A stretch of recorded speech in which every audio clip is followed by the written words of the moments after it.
सर्व सुखाची आशा जन्म गेला. सुखात नाही गेला, सुखाच्या आशेत गेला.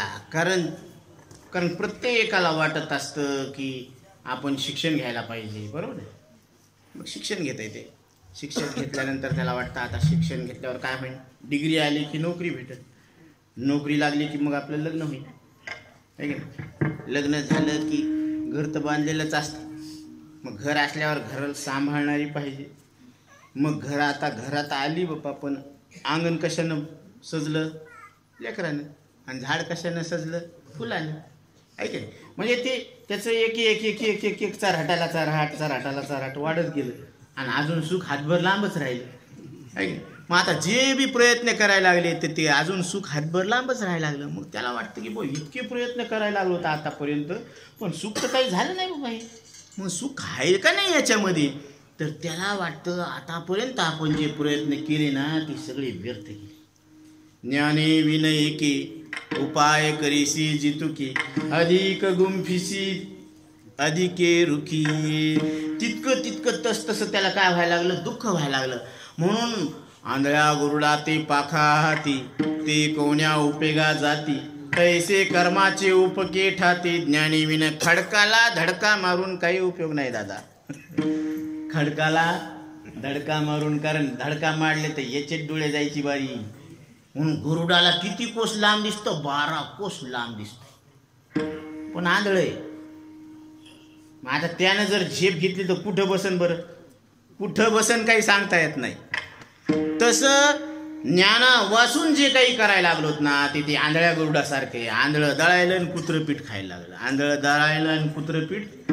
म्हणून सगळे प्रयत्न व्यर्थ झाले. बरं, प्रयत्न व्यर्थ जाईनच, प्रयत्न करण्यामध्ये जो काळ गेला का तो सुद्धा वाया चालला. कारण इथं गेलेला प्रत्येक क्षण परत वापस येणार नाही. बालपण कितीदा आहे बाबा, एकदाच आहे ना. तुम्हाला कितीदा बालपण होतं, एकदाच. ते परत जाता येतं का रिवर्स? नाही, रिवर्स जाता येत नाही. बालपण एकदा, तारुण्य, लग्न, बोलत लग्न. तुमचं विषय वेगळा आहे का? लग्न कितीदा बाबा? एकदाच. आणि म्हातारपण आणि चौघाच्या खांद्यावर, क्या बात आहे.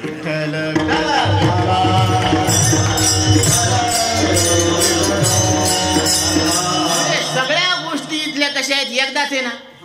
जसं चित्रपटात आणि जीवनामध्ये काय फरक आहे. सुभाष घाई, केशी बोगडिया यांना विचारण्यात आलं, कारण ते डायरेक्टर आहेत ना, तर त्यांनी फरक सांगितला की रिअल जीवनामध्ये आणि चित्रपटामध्ये काय फरक आहे.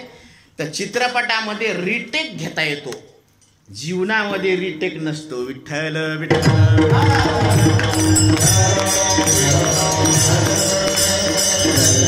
रिटेक म्हणजे कुठलीही घटना परत रिवर्स मध्ये घेता येत नाही. जसं बालपणापासून तारुण्यापर्यंत आलं नाही एकदा ती, तर परत रिवर्स जाता येत नाही. त्याला होतच नाही, ती कॅसेट रिवर्स होत नाही. ते सगळं एकदा झालं. म्हणून एक गेलेला क्षण वापस येत नाही. म्हणून आयुष्य आपल्याला मिळालेले अल्पभाव, अल्पमती, आणि ते नाही आपल्या हाती. भाव किती काय आपल्याकडं, अल्प आहे. आणि बुद्धी केवढी काय, अल्प आहे. बरोबर, आपण बुद्धिवान म्हणावं तर या बुद्धीनं मरणाच्या पलीकडचं जर कळालं का आपल्याला हात आहे म्हणावं तर या हातानं मृत्यूला असं रेटता आलं का तिकडं. पाय आहे म्हणल्यावर या पायानं मृत्यूच्या पलीकडं धावता आलं का आपल्याला. ही जबाबदारी बरं का प्रत्येकावर. आणि या जबाबदारीपासून कोणी मुकलेलं नाही. तुम्हाला जड वाटत असन, तुम्हाला वाटत असन की बाबा लयच अवघड आहे याच्यातून, याला नष्टच करून टाकू. कशाला? नरदेहाला. पण शरीर नरदेहात आल्यावर जीवानं आत्महत्या करणं सगळ्यात भयानक पाप आहे, त्याला माफी नाही. विठ्ठल.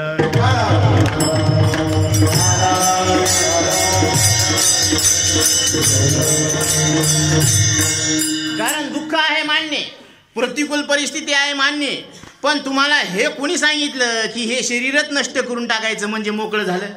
असं नाही. कारण त्याला माफी नाही, शरीरच मिळत नाही. या वातावरणामध्ये असे अनंत जीव आहेत की ज्यांना अजून शरीर मिळालं नाही, ते वेटिंग लिस्टला आहे. वेटिंग लिस्टला जसं कॉलेजमध्ये ॲडमिशन घेतात का, हे हे ऍडमिशन हे फुल होऊन जाते. पहिला दुसरा तिसरा राऊंड, अजून ते राऊंड बाकी असतात म्हणून ते वेटिंगला येतात. म्हणजे त्याचा अजून नंबर निश्चित काहीच नाहीये. तसं हे वेटिंगला लागलेले तर अजून त्यांना शरीर कोणतंच मिळालं नाही. पशु पक्षी नाही, वनस्पतीचं सुद्धा नाही मिळालं.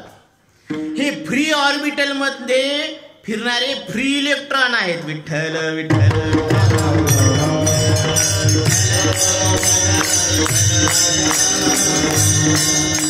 म्हणून दुःख प्रत्येकाला आहे, आवडत नाही मान्य, पण त्याला कदरून त्याला कंटाळून आत्महत्या करू नका.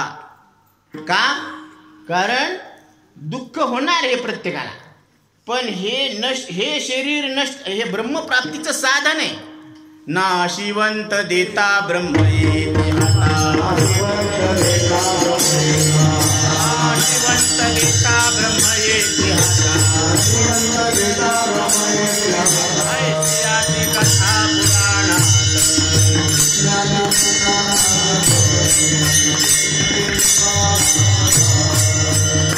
हे नाशवान शरीर आहे. शरीर जात आघवे, नाशिवंत स्वभावे, म्हणून तुवा झुंजावे पंडू कुमरा अर्जुना. या शरीराची जातच अशी आहे की हे उत्पन्न होतं आणि नष्ट होतं. पण याला जाणणारे तुम्ही मात्र उत्पन्न होत नाही आणि नष्ट होत नाही असं छाती ठोकपणे कोण सांगतं? तुकोबराय सांगतात, जगद्गुरु तुकोबराय. म्हणून आपली जामीन कोण घेणार आहे तिथं माहिती का? जगद्गुरु तुकोबराय आपले जामीनदार आहे. आपण गुन्हा केलेला आहे, प्रत्येकाला रोग लागलेला आहे. हे जे 7 दिवसाचं शिबिर आहे ना, हे काय आहे? 7 दिवसाचं शिबिर आहे. इथं प्रत्येक जण येणारा जो वक्ता आहे, सांगणारा तो डॉक्टर आहे. आणि ऐकणारे सगळे जीव रोगी आहेत. कारण सगळ्याला एक रोग आहे, सगळ्याला सारखा आहे. त्याला म्हणतात भवरोग. भवरोग म्हणजे जन्म मृत्यूचा रोग लागलेला आहे. आणि या रोगातून पार पडण्यासाठी काय उपाय आहे? तर त्यांनी सांगितलेलं आहे ब्रह्मरस.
रोग आहे आणि मला रोग आहे, मी रोगी आहे असं त्याला जाणीव असायला पाहिजे.